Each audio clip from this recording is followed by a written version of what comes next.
Okay, so we're recording.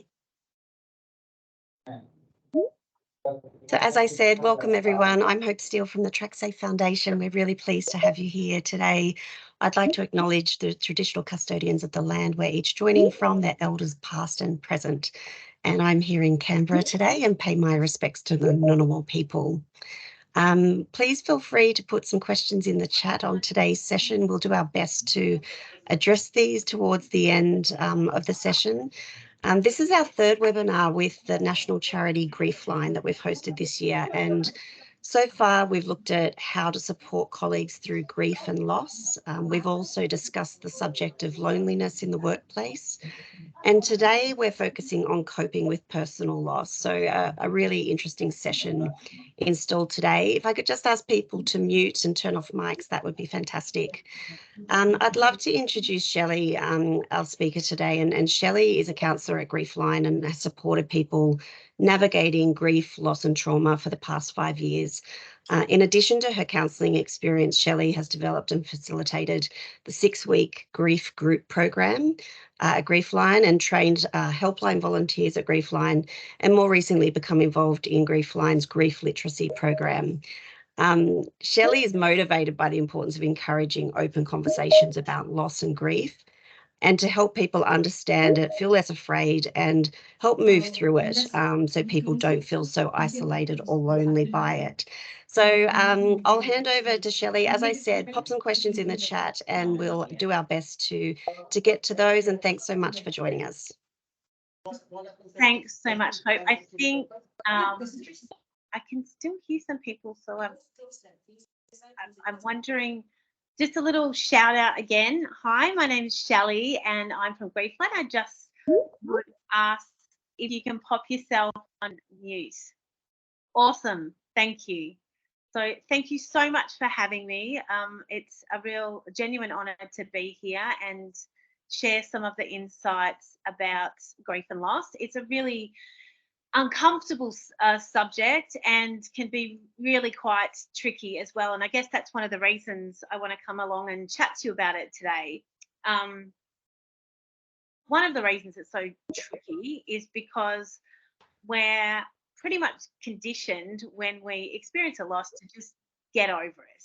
And that doesn't make it very easy for us to be able to navigate our way through. And we can also feel a real sense of loneliness and discomfort in that as well. Quite often, people that don't feel they have people around them that can support them feel that real sense of loneliness. But I hear it time and time again with people that have people they love surrounding them. We can still feel that loneliness. And it really just does come down to being able to chat about our feelings and being able to be honest about them. Yeah, okay. So today I hope to give you a little bit of insight into grief and loss and maybe a few tips on how to move through it. And also I wanted to let you know that we're joined by the lovely Salome, who is here as my team member to help navigate through today. So thanks, Salome. Hi, Shelley. Thank you.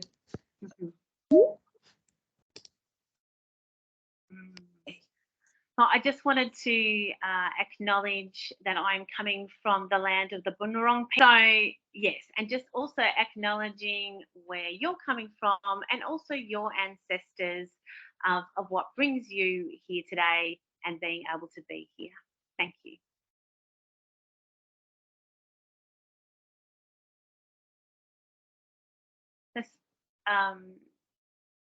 Salome, would you like to take it? Yes, so just before Shelley takes you through this material, we just want everyone to be aware that this is designed to be an educational experience, but because we're dealing with a fairly sensitive subject, we do acknowledge that this might be the lived experience for some of you. And if at any point during the webinar you feel strong emotion come up, please feel free to turn off your camera or mic and step away if you need to. If you can set it aside for the course of the webinar, we'd love you to stay on and have the full experience of it, and just invite you to please seek support after. Thank you. And back to you, Shelley. Thanks, Swami. So you can pop to the next slide. That would be great. Thank you. So before we, well, not before, as we roll, a bit about Griefline. Let me tell you my experience. Why I love Griefline so much is that my personal experience of I lost my dad, I left my job of 22 years, and my son moved out of home pretty much in a space of 18 months or so. So it was a pretty big deal. And I didn't know about Griefline, and I was really emotional and really confused about a lot of my feelings and how to manage it. And if I'd known about that there was somewhere that I could tap into and just have a chat and connecting with what was really going on and know that it was normal and natural, I think I would have dealt with it in a more helpful way and also been in a position to help and support my friends and family too. So about Griefline. So Griefline is a not-for-profit organisation. So we've been running for about 30 years, and we take great care and connection to help people through some really tricky times in their lives when they're experiencing grief and loss. And as I said before, we want to make it so that people feel comfortable in their experiences of grief, because we can feel quite pressured how to grieve. And what I mean by pressure is that quite often what comes up with that is I should be over it, I should be crying, or maybe I'm crying too much, because we don't know what's in the realm of what's okay for us and what's not. Yeah. Thanks for the nod of assurance there, Salome. So we have services that we offer is our free telephone support service, which is 8 a.m. to 8 p.m. 7 days a week. We also, if you prefer to let your fingers do the talking, we have our online forums, and we have our bereavement support groups as well. So they run for 6 weeks. And we have a weekly 2-hour catch-up at the moment in the evenings, and that's national. We have also lots of resources and things on our website, so you can jump on there and have a look too. And then, of course, our education and training. Thank you. So now we're jumping into what is grief. So grief is a normal and natural reaction to our profound loss. It's not something to be fixed. It's how we experience grief is different to everyone, because we're all unique in our own way. And when I talk about being unique in our own way, I'm talking that we come with different life experiences into the space, different upbringings, different countries, different cultures, all kinds of things that make that up. But the one thing that does bring us all together is that grief is a human experience, and we usually experience it more than once in our lifetime. And so, as a human, we're all gonna feel it. And I think also what is written there too, which is incredibly important, is there's no right or wrong way to grieve, which pretty much sums up what I was saying before. And it's not something to be fixed or cured. So when we're looking at some of the things that influence our personal experiences, are what I just said before about our own personal experiences. So if we've lost somebody that we love, the relationship that we had to that person might impact the way in which we grieve them, whether or not we're deeply connected to them in that moment, whether we're estranged to them, what age we are, what age they are. So whether it's a mother, daughter, father, daughter, spouse, sibling, all those types of things make a difference into how we experience the loss of that person. And also our biology as well. So what's going on for us in terms of health, is how we might show off and how we might be able to cope with our grief. And there's many, many other personal factors with that too. And then there's the nature of the loss. So if we're talking about that from losing a loved one, it might be the way in which they died, whether it was something that was sudden or whether it was something that happened and occurred over a long period of time, and where that loss took place and how that loss took place. And also our proximity to it. So we saw through COVID, for example, there were lots of people that mourned their loved one and had to do it from afar rather than actually being close and connected with people. So there's many different things. And then there's our support systems, our family and friends and our work colleagues and our overall community. And sometimes we can find that it draws us closer together, and sometimes it can also feel like we're being pulled apart from that. Quite often when our emotions are running high and we don't really understand what's going on for us and somebody else is processing it differently to us, that can make us feel lonely in our experiences and also quite agitated and frustrated sometimes, because underneath that we're all really hurting. But you know, that can kind of bubble up and we can have some bust ups in that too. So all of that affects the way in which we grieve. And then when we're looking at cultural and religious beliefs, again, that can really draw a sense for people that have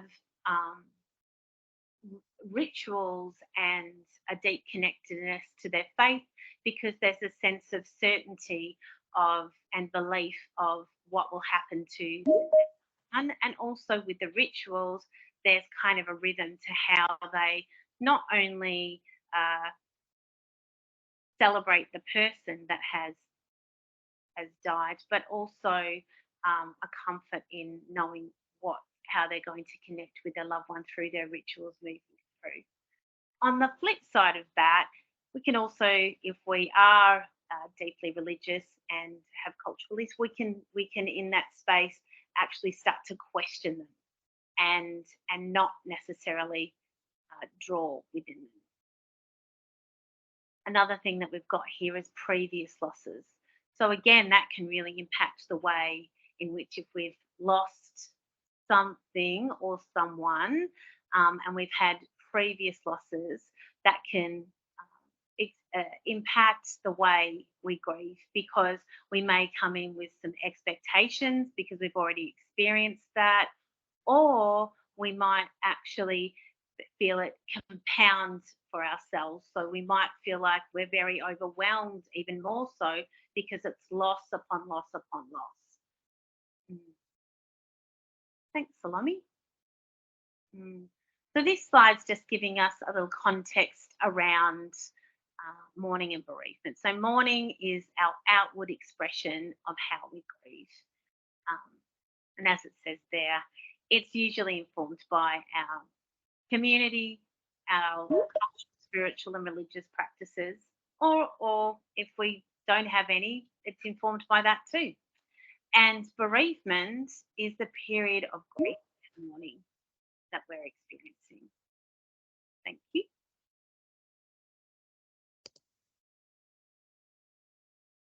So there are different types of grief, and when we again think of it, we think of grief with a loved one. And what we don't really spend much time understanding that there are different ways that we're experiencing that grief. So when we talk about ambiguous grief, an example of that is a family member that might have dementia, for example. So they're physically here, still on this earth with us. We can touch them, but they're starting to lose their cognitive functioning, and the person that they once were is no longer the person that they are today. In actual fact, that's something that we're going through at the moment. I'm going through with my family member, and I think also in the groups that I've run with carers, this is something that's been really important to understand, because what it what it really signifies is that the grief process has started well before somebody has gone, because we're anticipating it as well. Thanks. Which leads us into the next one, which is anticipatory grief. So that is anticipating the one of our loved one or something we're going to lose. So if we're looking at it through the eyes of losing a loved one, again, I'll bring in my personal experiences. When my father died, he died of cancer, and it was an 18 months journey, and it was quite the roller coaster. But we knew that there would be an ending to this. So the dread starts before, in my case, before my dad died. So we're already starting to anticipate what that might mean, and it feeling that dread and also fear. Mm. Mm. So compounding grief is, I touched on this a moment ago as well. It's when we have lots of different grief coming over a long period of time that might, how would I explain this? Well, the way that I actually explain grief when I'm in session is a bit like a funnel. If you put, when we experience something a significant loss, and we have other losses that we haven't perhaps processed or given room to feel, like putting a funnel in, and then all of that grief comes out, all of the sense of the loss and whatever else might come up, so that we experience it in one big hit. And sometimes we can kind of be like, how is this happening in the way that it's happening, because it's just so much at once. And cumulative grief is when we experience multiple losses in a short period of time. So unfortunately, sometimes we share space with people that have lost loved ones in a very short space of time. It could be, 3 and 6 months, and then the relationship to them, working with somebody who lost their mum that lived with them, and also their husband, all within 6 months. So that's quite a lot to hold in the space of grief. I just again want to say, as I'm talking and also talking about those personal experiences, I want to remind you too, if that you are feeling uncomfortable, that please step away and pop back when it feels right for you. Thank you. Disenfranchised grief is when somebody feels they don't have permission to grieve. So again, that could come down to a certain country with certain rules around what's okay to, where we can have a relationship with or where we can't. So an example of that would be the LGBTQIA plus community. In some countries that's illegal, so it's not recognised for them to have a relationship, so they may not have the room to grieve. Another example of that might be that somebody has a miscarriage or a termination, all those types of things, whether we agree with that morally or not, the core of it is a human being is in emotional pain, and not feeling that they're able to actually grieve. Thank you. And prolonged grief is when it gets sticky, when we can get stuck in our grief. So what that means is that we've had some profound losses or a loss, and we haven't processed our feelings and thoughts, and we and that just keeps going on, or we're finding it really, really hard to function. And so when we move into a space of prolonged grief, and again, I want to reiterate that it's different for everybody, but if we're in that space and we're really finding it hard to function, that's when, after a long period of time, then we're moving into prolonged grief. And what that might mean is we're starting to have mental health challenges as well. Mm. Thank you. So let's talk about the different types of losses. So I want to also say here that when we experience a loss, there are quite often other losses that we experience along with it, and we don't necessarily highlight that. So, for example, the first one at the top of the teardrop there says the death of a loved one. But when we lose someone, we can also lose our sense of identity. We can lose our future with the person, and a whole range of other things as well. But we don't really think about those things when we're actually when we're in it. The other things there is differentiating between the death of a loved one and what we also experience is living losses. So we can lose our job, and in this particular case, we can lose our home. We've seen a lot of natural disasters and things, and we can also lose, if we're losing our job, we can lose our lifestyle, we can lose our sense of security, and as it's saying there, we can have the loss of a relationship breakdown, and or our community if we have to move from one country to another, and even if we chose it, it still we might grieve the things that we've left behind. The important part again is that we all can experience a sense of grief. Mm. Mm. Thank you. Just looking at the time, and we're whipping through, Salami, whipping through. I want to make sure that I've got enough time. So this again is looking at our needs and how we might also experience the loss. So, like I just mentioned there, the loss of the future.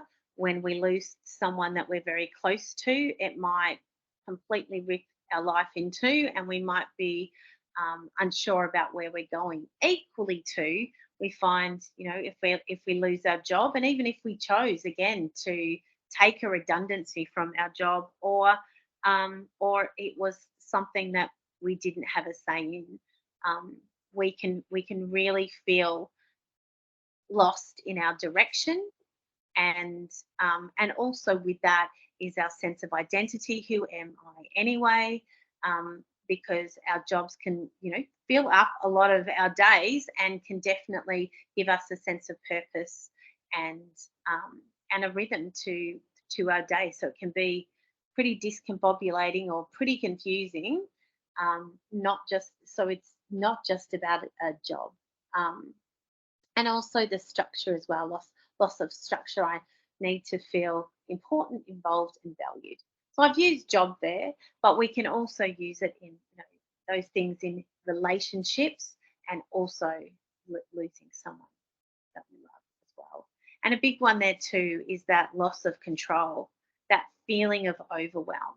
And that's really important because that sense of overwhelm, when we feel really vulnerable and out of control, we're less likely to express it and talk about it. We're more likely to respond to it.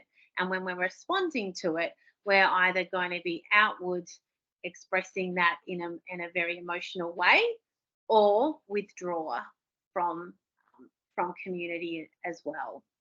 So the more we're acknowledging that that's the sense of how we're feeling, the more we're able to navigate through that and find ways to move through. Thanks, Salami.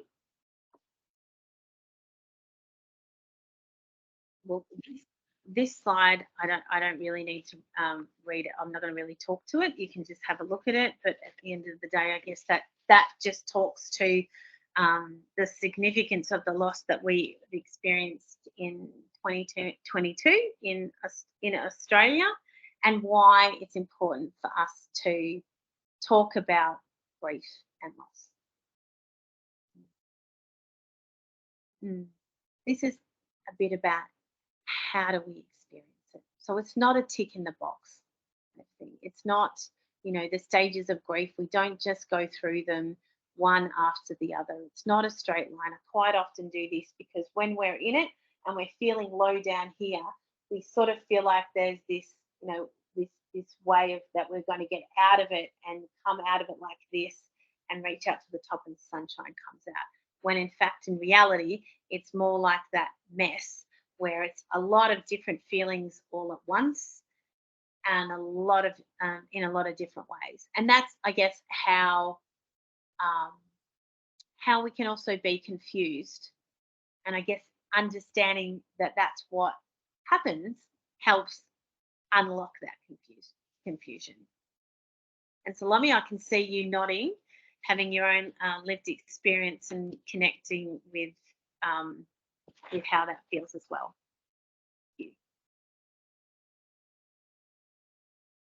Okay, so I'm going to start ripping through it because we've got quite a bit of content and we've got 15 minutes to mash it through.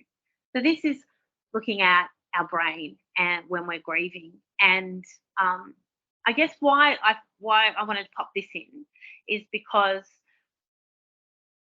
we naturally go up into our logical brain and try and work out problem solving, how to get out of stuff. And this shows what happens in our brain is not logical. So when we're looking at losing someone, we'll look at, we're receiving that into our brain and we will remember that person. We will predict also what's going to happen and how we might feel because we're trying to make ourselves feel safe. We will feel from our senses, taste, all those sensory things. So those all coming in and receiving and perceiving into our brain. And when our brain takes that realization that a person is not there, it feels under threat. And so we can feel that sense of overwhelm that I spoke about before. And with that overwhelm, our nervous system kicks in going, oh, this is a threat. And we go into what we call the sympathetic nervous system, which is the fight, flight, freeze response, which kind of talked about before, when I sort of said we can withdraw, so kind of freeze and withdraw, or we can, or flight, or we can come out kicking and start to fight because our equilibrium is out of whack and our stresses are going up and our ability to cope and regulate is not there as it normally would be there. So it's very overwhelming. Where we want to move to is our parasympathetic nervous system, our rest and digest. So what that means is looking for things to calm our nervous system. So you all might be hearing the term kind of self-soothe.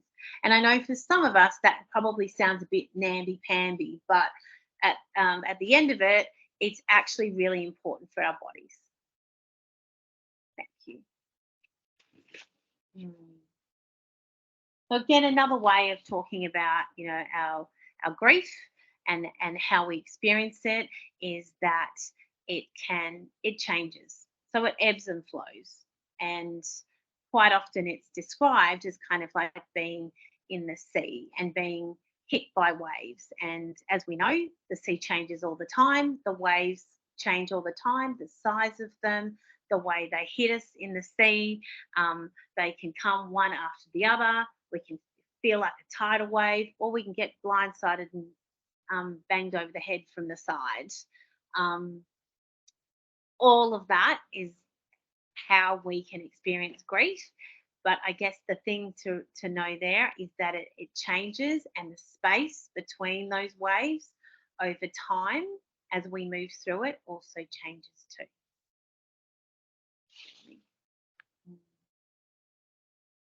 the range of grief responses. Well, I've talked a little bit about the emotions, but I want to talk about how it also affects the body. So in terms of affecting the body, we can feel a lot of fog in our head. So when I was talking about the nervous system before, when that's running high on adrenaline, our body has to process that. So we can feel foggy, we can feel confused, we can feel forgetful, we have trouble sleeping because we're so wired. And we can also feel physical pain and discomfort in our body. And another big one is that it really affects, because again, remembering our nervous system has gone into overdrive. So it's working to try and keep us safe because it thinks we're unsafe, is our immune system can be depleted as well. So we can get sick easier. And then in responding to that, we don't have as great a tolerance as what we might have on a normal day. Thank you. So this is talking about early days of grief, and usually in the early days of grief, we can feel it's a real shock. So it can feel very surreal, and we can feel overwhelmed and numb and in a space of disbelief, and the pain of the loss can be utterly unbearable when we start to feel it. And all of what I just said before about being overwhelmed and yeah. So, thanks, Salome. Sorry.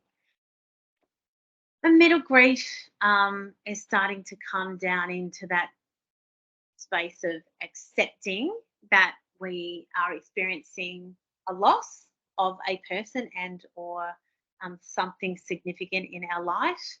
And we can kind of go into that and out of that as well. But as we start to move through that, we can really want to feel the need to talk about that and or share about that person or our job. Thanks, Hope is also saying, please feel free to put questions in.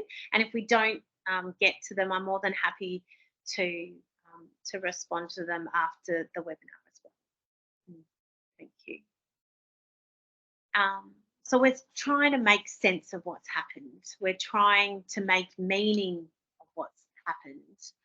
And we're trying to find ourselves in it all. So when I was talking about those losses before, it's like we might be thinking, if that person was a big part of our routine, what is our routine now? If that person, we have that future, what does that look like? I don't have one anymore. What does my life even mean without that person? All of these things start to come into our sphere because we're trying to make sense of what's happening and the meaning behind it. Thank you. And this is as we move through those things and we start to find a place within ourselves for all of that, we start to adapt and we start to live again. This is just a different way of explaining it. So this is saying part of how we might heal. It's pretty easy to remember and it's kind of nice. But again, I really want to reiterate that it is a big mess and it's not about following a tick in the box, but it can also be helpful to have a little anchoring in with some structure there if that's something that resonates with you. So the first part of us moving through is to actually accept the reality of the loss, because again, we're like, I can't believe this is happening. Where am I? What do I do? Allowing ourselves to experience the pain of the loss. Well, that's a really tough one. As I said before, we're not as kids, we're not really brought up to feel our pain. We are literally conditioned to focus on positive feelings and to honor those positive feelings, and then we talk about negative feelings when in fact as a human we have all of those. It's not about being a positive person or a negative person. It's about we have a full range of feelings, and we're going to feel different things at different times. And the more we can be honest with ourselves about that, the more actually we're able to bring up what is there for us that needs the healing so we can move through it. And this is talking about, again, just that, adjusting to the new environment without the loss of the person. And then reinvesting in the new reality. So finding a place for our person in our heart and connecting in different ways with our person that's no longer walking the earth in the way that we knew it, or whatever the loss is, and moving through into new things. Thanks. Well, this is actually my favourite. This is, it's growing around grief, because what it really speaks to is that when we explore it, it's pretty explanatory. We think about it that grief shrinks, and it doesn't. If you lose someone, and I know that there's many people on this call that would have experienced that, but when you lose someone, your love is big for that person, and that love still stays there. But when we lose them, we feel that grief, and that doesn't go away. So it's okay to have that grief there. It's what we do is grow around it. And some of the ways that we grow around it is a bit like when I was talking about the nervous system before. The first thing is acknowledging that your body has been through rack and ruin, and to give space and allow for your body to be able to settle back. So understanding that's what's happening to your body and why you're feeling those senses of overwhelm, and not pushing yourself too far into places that don't feel comfortable for you, or forcing yourself into things that you think you should be or could be doing. And just listening and checking in is the first thing. And then it will be popping into starting to step into new little routines, or even existing routines that you already have, and then starting to build around that at a pace that is comfortable for you. That's something, again, that comes up. It's really important that as people that are experiencing this very differently, our pace and the way we move through this is different for everybody, and it's important that you honour the way that is comfortable for you. Thank you. Well, this is just another model of that again too, which is kind of accepting it and then working through continuing bond, which we'll talk about a bit later, and then redefining our purpose and meaning. Thank you. So now we're going to have a look at some of the ways that we can move through. And again, I want to say that in 45 minutes, we can't unpack the world. It's just really giving you some little insights. One, to normalize it, and two, to know there are ways through it. Thank you. So self-compassion is a real catchphrase, but it is a big one, and it is important. So when we're allowing ourselves to think and feel our own grief, what's important is to know that you're not selfish or self-indulgent. And that might sound like I'm stating the bleeding obvious, but quite a lot it comes in that people don't actually, just because we cry doesn't mean we're actually giving ourselves self-compassion. It doesn't mean that we're actually looking at what our needs are. And that's what that's about. It's really important. And then the other thing is like, what do I need to feel emotionally safe? So what does that look like for you? Because what it looks like for you might be different to someone else. So we like to put on a brave face. We like to just get on with it. And sometimes that is necessary. We sometimes have circumstances where that's absolutely what we want to do. And sometimes that can also feel really comforting as well, because we're going into spaces that can feel back into a routine and normal, and we kind of give ourselves a bit of reprieve. But sometimes that can feel like a massive pressure and absolutely add to our exhaustion because we feel like we have to show that we've gotten on with it, that we're able to cope. And by expressing our emotion or finding a space that feels comfortable for us to be able to grieve doesn't mean that we're not coping. It means that we're actually connecting with our grief and giving ourselves room to move through and process that, which is the next one, which is keep it real, permission to feel. And as I mentioned before, looking after our nervous system. So looking after our nervous system can mean so many different things to so many different people. One of the big ones for me, I love, is mindfulness, but that's not everyone. So, for example, my brother, surfing, that's a big one for him. It could be one of my clients yesterday has just introduced for herself a walk around the block before work because she works really long hours. She has a lot on her plate, and it's really hard for her to have to slow down. And in recognition that her grief is being manifesting in other places, and the exhaustion that she's now feeling, she's now recognizing, well, it's really important for me to actually take the time for myself. So a gentle walk before I start work is what is safe for her to start taking her onto the pathway of feeling. And from little things, big things grow. So what that is about, you can just start with those little habits like I just mentioned with my client. She is not ready to open up her grief just yet. It's too painful. So what she's practicing now is just starting with a little walk around the block to help her create some space for her. So it's really just about slowing it down. And then connection to community as well. So there's so many different ways that we can connect to community. Some of us have that at the ready, and some of us feel like people just simply don't get it as well. So it's looking to the people that you respond to and that you feel are responding to you in the way that you need in that moment. And that may not be your obvious person that you would have in your everyday.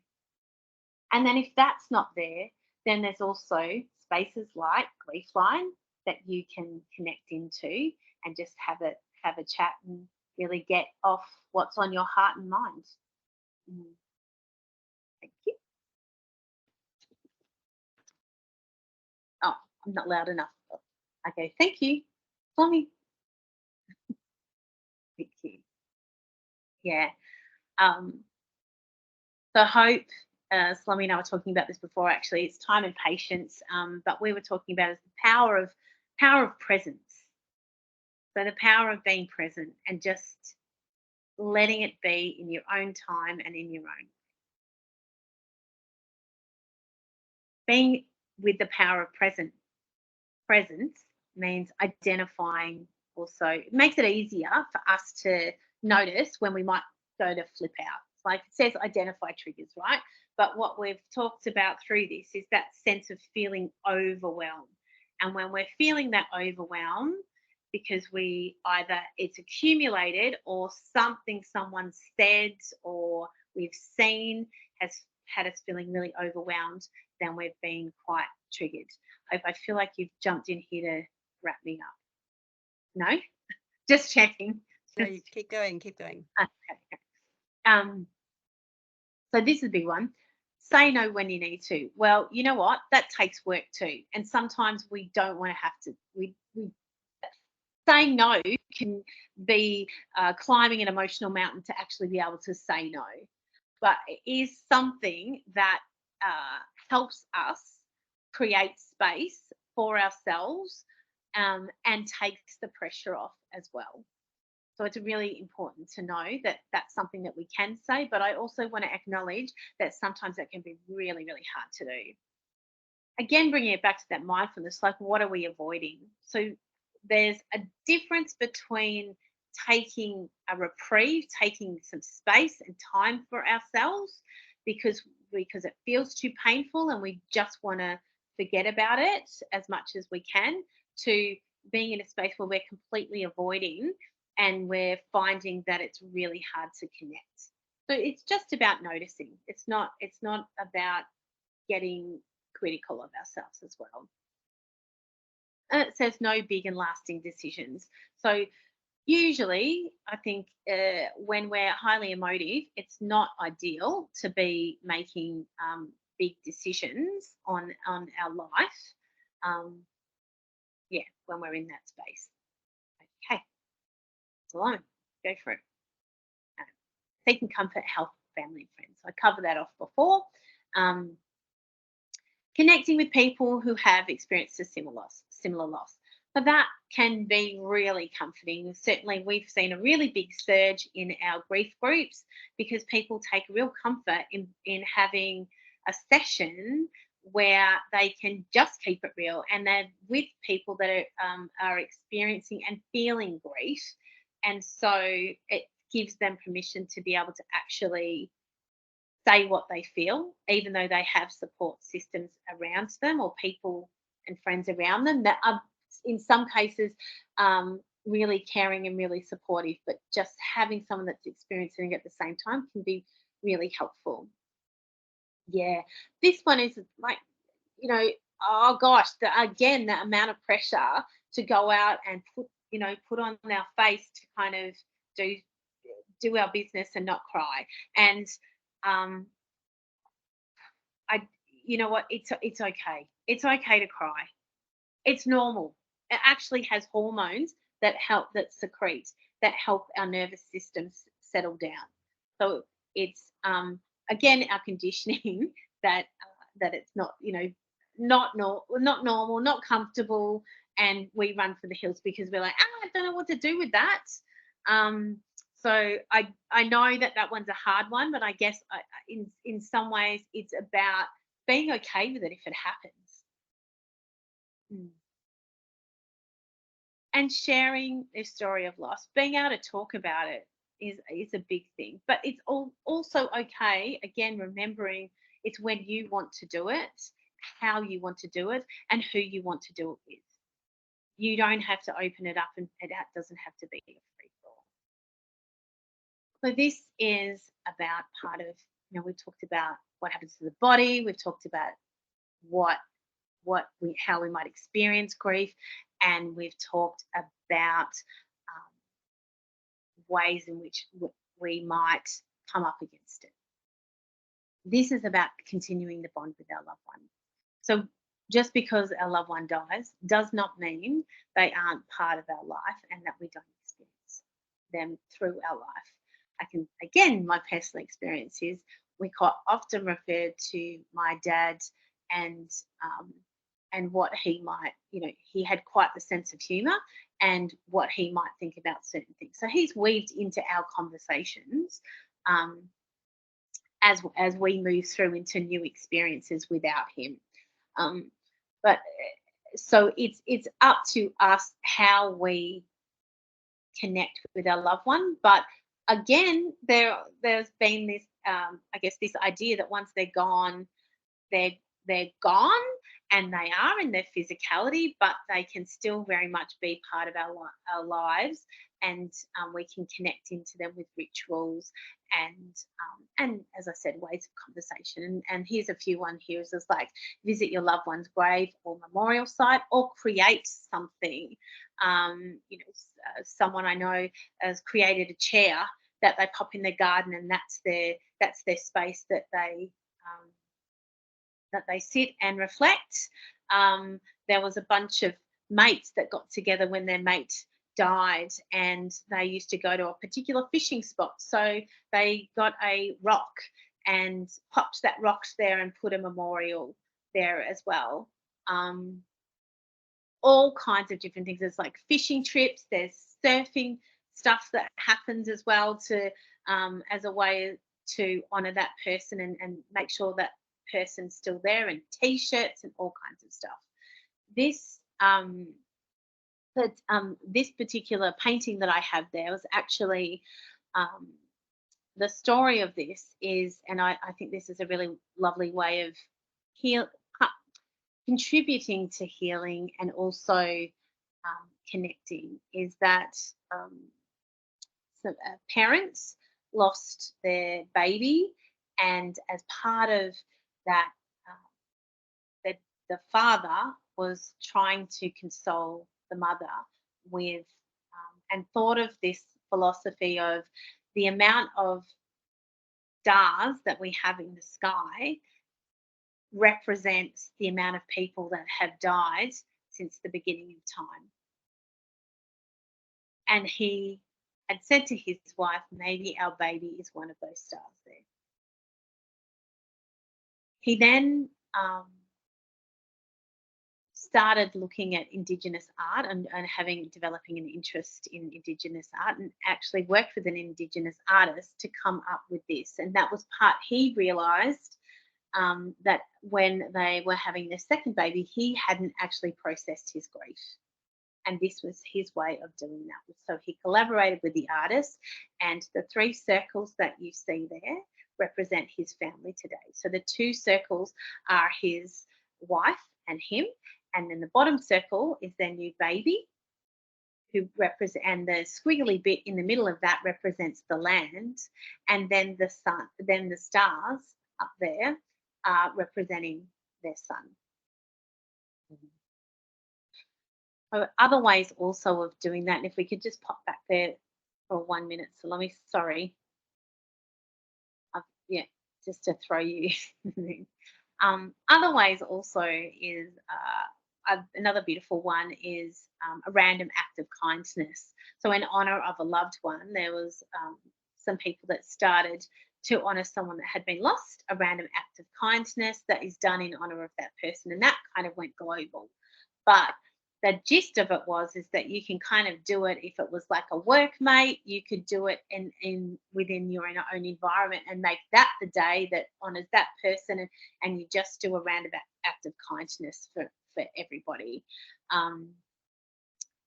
Writing your loved one a letter as well, that helps also with healing and processing what we'd like to say to them, but also gives us a place to put what we might have said, especially if there are things that are left unsaid, but doesn't necessarily have to be that way. Okay. Thank you. I'm going over time. Is that okay? I can talk the leg of a chair, people. Sorry. Okay. Circuit breakers. So I've talked about this again. Fresh air and a walk, podcasts and a bit of telly. You know what? If you need to just switch off, always good. Surprisingly, people also find great comfort in cleaning. And as I put there, definitely not me. I'm messy Myrtle over here. So that doesn't give me it would give me comfort if someone came in and did the cleaning for me, but it doesn't give me comfort to have that. But it's worth sharing. Chat with a friend. We've talked about mindfulness and grounding and breath. Now, breath again is massive because it's free. It actually does keep us alive, and it helps regulate our nervous system when we're doing specific kinds of breathing. So that's really helpful. Movement and exercise when we feel like it, in the way we feel like it. So if it's a gentle walk, or it's surfing, or it's running, or it's dancing, whatever it is, all of those things help to regulate our nervous system. None of it takes away the pain, but what it does do is help ground us, soothe us, and help process what's happening for us. And of course, sitting still and having a moment to reflect. And as Hope, you and I said this morning, that is a lot easier said than done because we don't like to sit still anymore. And when we sit still, then things start to bubble up. Thanks, Loie. Okay. So, in summary, grief has no timeline, and it's not unusual for the intense feelings associated with grief to come and go in waves. So it changes. It's different minute to minute, hour by hour, day to day, week to week, year to year. Grief allows us to gradually adjust to life without someone or something important and find a way of going on after profound loss. Well, I think what I would say there is grief is incredibly challenging to hold. But the more we listen to our grief, the more we find ways to be able to comfort ourselves. Because when we really check in with ourselves on it, we can find what we need. We actually have the answers, and we know whether we need comfort, whether we need a bit of solitude, whether we need to move our body, whether we need to talk about it or just tune out from it. And of course, I feel like I've said that the whole way through. Engaging in self-care and knowing when to reach out for support is really important. And just driving home again that if you do feel like you just want to talk to someone that's anonymous, that you want to share your bare your heart to, please ring Griefline. Yeah. I think that's a wrap, Saloni. Is it? You're on mute, my friend.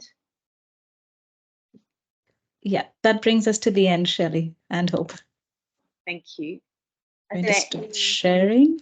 Any questions? Thank you both so much. Thanks, Shelley. So much great content there and things for us to consider.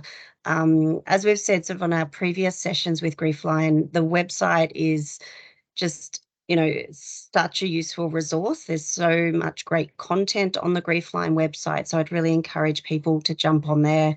Not only, you know, your telephone service, like your call services, but also different resources, podcasts, information about how you might be able to support a friend or indeed yourself. And I think the more we have these conversations and start to understand what is grief, the better we all are about reducing the stigma and also, I guess, just normalising a lot of those behaviours which you've highlighted today. So I haven't got any questions in the chat and I'm really conscious of time. I would like to thank everyone for taking the time out to join us today. And thank you again so much, Shelley and Salome, for organising today and making it happen. And as Shelley said, if you wanted to reach out and connect, and if you do have a burning question, I'm sure Shelley's more than happy to have a chat with you offline. We'll make this recording available and encourage you to share it with your workmates as well, to get it to as many people across the rail sector as we can. So thank you very much and have a great afternoon. Thank you. Thank you, everyone. Thanks, Hope, and thank you, everyone. Thank you. Yeah, Thank thanks you. for staying longer. Thank you. Thank you.